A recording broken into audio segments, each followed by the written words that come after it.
Well, while we wait for the president, Rwanda is the first African country to be on lockdown following 6 reported coronavirus cases there. Movement has been restricted in other countries, including India, Italy and France. Some believe that President Cyril Ramaphosa may announce that the country is also following suit, but of course that is not confirmed. Let's expand on this with Wits School of Governance Professor Alex van den Heever. Alex, thanks for your time. We appreciate it. Hoping you can hear me. So we are waiting to hear from the president about the next measures to follow. What do you think could happen? I think it's still too early for a large-scale lockdown. But what we're also waiting for are the next set of reported infections. And that largely determines whether or not you move up the scale. You become a lot more aggressive in your prevention strategy. And I'm not sure that we're there yet. But this will give us the clearest signal as to whether or not we need to basically engage further. Yeah.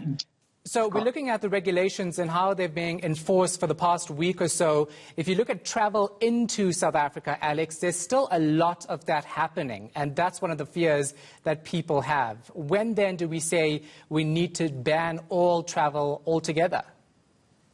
Yeah, so we've got two risks that we're exposed to at the moment. One is the imported infections, and the other will be the community-based infections. So there, in some ways, containing the imported infections is easier than the community-based infections.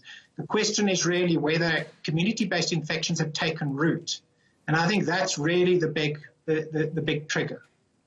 So what do you think President Cyril Ramaphosa is looking at right now in these talks when he has to come to some final decision on the next move, whether it be drastic or not? What does he have to look at?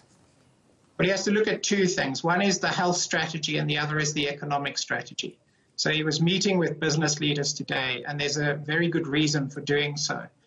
He has to look at measures that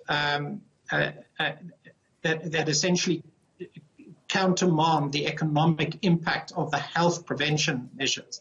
So we have to do both simultaneously, because even if we do contain the epidemic in South Africa reasonably well, we may not contain the economic consequences of the prevention strategy. So there's a huge urgency to dealing with that now. It's as urgent as the virus. Both have to be dealt with at the same time. Do we have the money as a country? Our economy is suffering. We've seen government pumping money into SAA, Eskom, for instance. But can we actually soften the blow for businesses if these measures are put in place? I think that we can. In some ways, in a sort of very conventional sense, we have significant fiscal constraints. But if we had to look at the measures that are required in the short term, let's say within the next month, they're about making sure that we take the pressure off distressed businesses, that we preserve employment in key areas, that we don't want people laid off just because of a short-term measure equivalent to a month. So we have to look at what is required there. Now, we do have additional funds. We've got funds within the Unemployment Insurance Fund, huge surpluses that have been accumulated there that are completely unused. They now need to be deployed in a situation like this.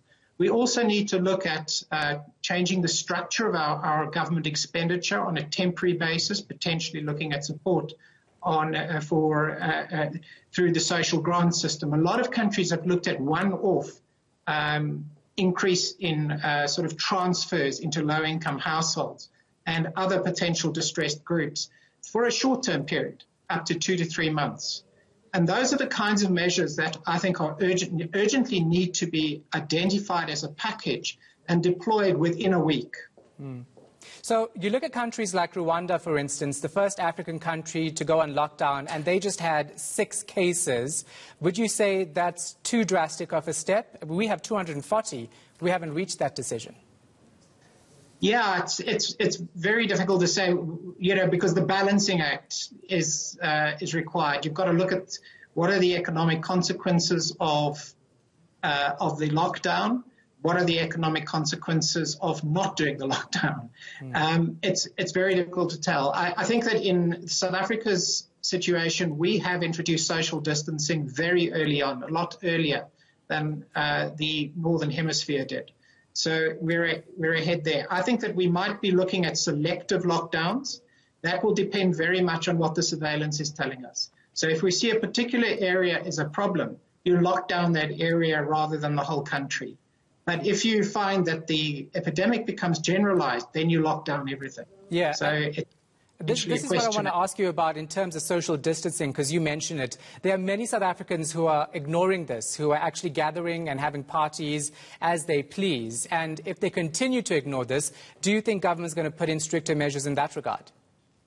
I think they will. But I do think that they will look at two things. They will look at the data. What are the infections telling us? And there's been a problem there in that the way in which the tests have been done has potentially excluded the kind of testing required to pick up a community-based outbreak. It's been very much targeted towards picking up imported infections. That's a problem. It means that we don't know if there's, in those key areas where people are gathering, whether there is in fact an outbreak there. So we have that unknown. But I think that to the extent that people have been gathering at this point, this is now not the time to risk that transfer. So I think that there could be an early deployment of the army into key areas as a readiness measure for a potential lockdown if required. It would make no sense doing that at the point of decision. So if we needed it in 4 days' time, it would be better that the army had actually been deployed in advance rather than at that point in time. So I've got a feeling that they might announce that kind of measure now, but not the full lockdown. Thank you for your time. Alex van den Heever is from the Wits School of Governance.